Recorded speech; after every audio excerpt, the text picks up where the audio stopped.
Wewe vipi wewe? Wewe vipi nini wakati wewe ndio umenipalamia? Nimekupalamia nini vipi? Nimeamua nimfuatilie kwa sababu tunaweza tukajua chochote.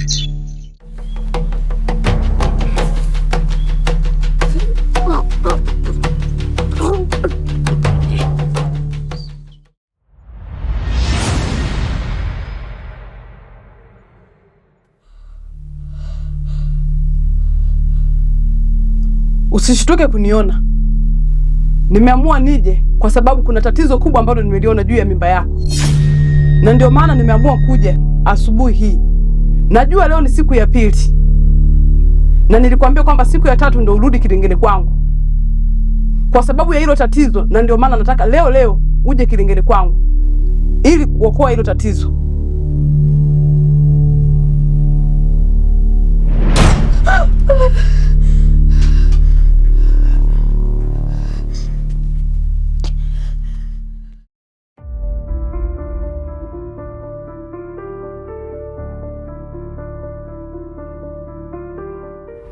Kwa hiyo ndo hivyo dada.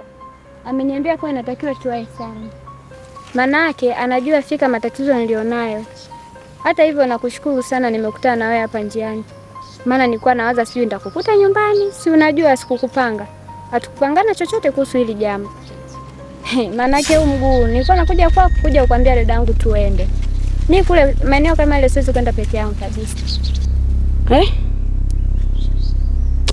Pole mdogo wangu. Ina maana kisha amezamilia kabisa kunisaliti.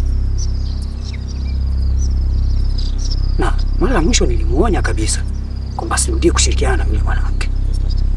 Kiniasikii. Sasa dawa ya msaliti ni kupata anachokistahili. Mwenyewe mguu ulikuwa unaenda kwenye mishemishe zangu. Mimi nilifikiria tu ni kesho usingenikuta nyumbani.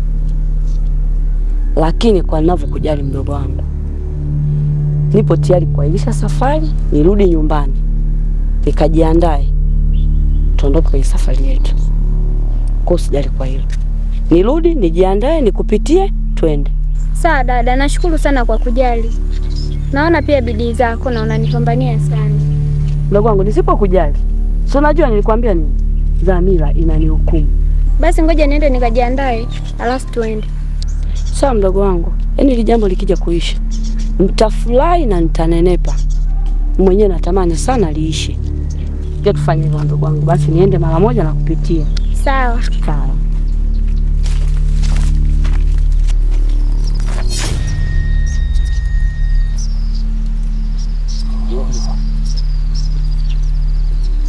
Afadhali anakuja huko. Ngoja.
Nikwambiaje?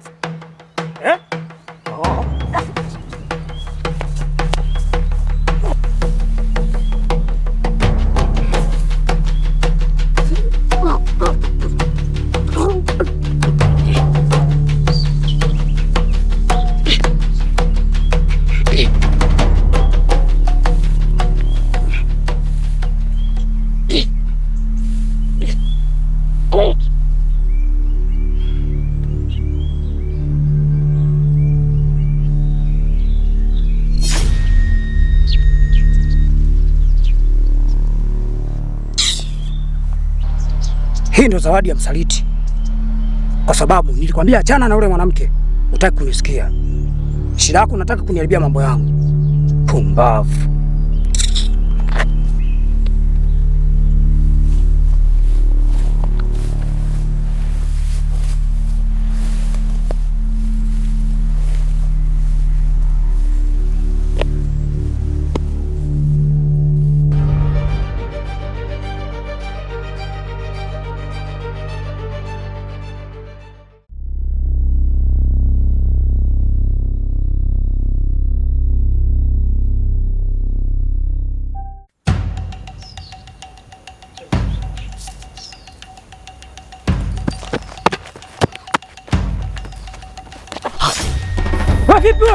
Wewe vipi nini wakati wewe ndio umeniparamia?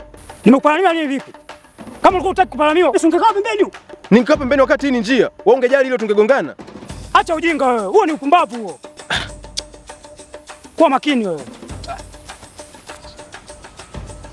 Hapo. Wewe ndio Kibo. Kwa nini na wengi?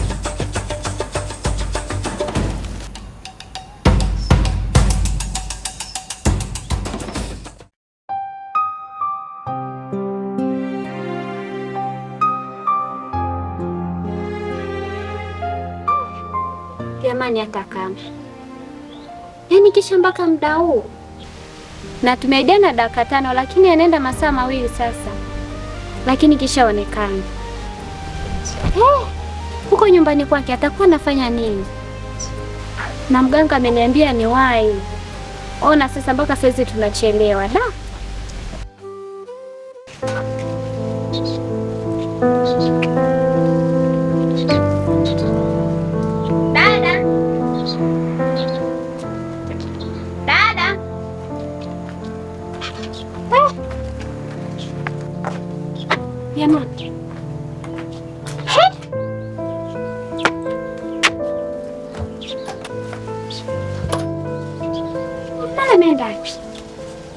Sisi dakika 5 tu jamani, muda wote huu.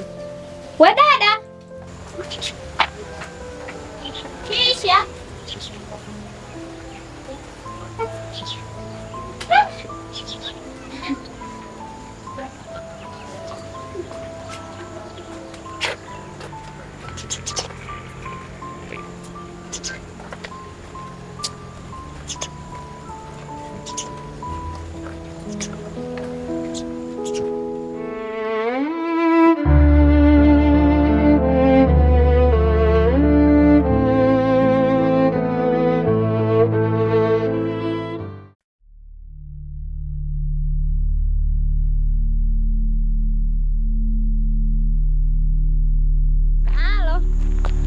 halo. Je, kama nilivyokuelezea asubuhi mganga alivyoniambia. Yaani ni masaa 3 sasa toka tumeidiana kuwa tunaondoka na Kisha. Lakini cha ajabu Kisha yani haonekani. Hapokei simu. Alafu nimeenda kwake pia sijamkuta. Hata sasa hivi ninavyoongea na wewe, simu yake inaonekana imezima, yani hapatikani. Yaani Mungu wangu, sijui atanifanyaje. Okay, sawa. Sasa wewe fanya hivi. Mimi kuna sehemu niko napita. Nimekutana na Kibo. Alafu nimemkuta na wengi vibaya. Na hisi kuna tukio amefanya au anaenda kufanya. Sasa nimeamua nimfuatilie kwa sababu tunaweza tukajua chochote. Sasa wewe kwa sababu unasema umpate, mjikaze. Nenda mwenyewe. Alafu baada ya kwenda utaniambia nini kinaendelea, sawa? Basi sawa. Sawa, basi ukifika utaniambia. Ngoja na mimi nimfuatilie huyo hapa. Alafu tujue nini kinatokea au nini kinafanyika. Inawezekana yeye ndo anaongeza hiyo shida. Sawa. Basi utanirudia.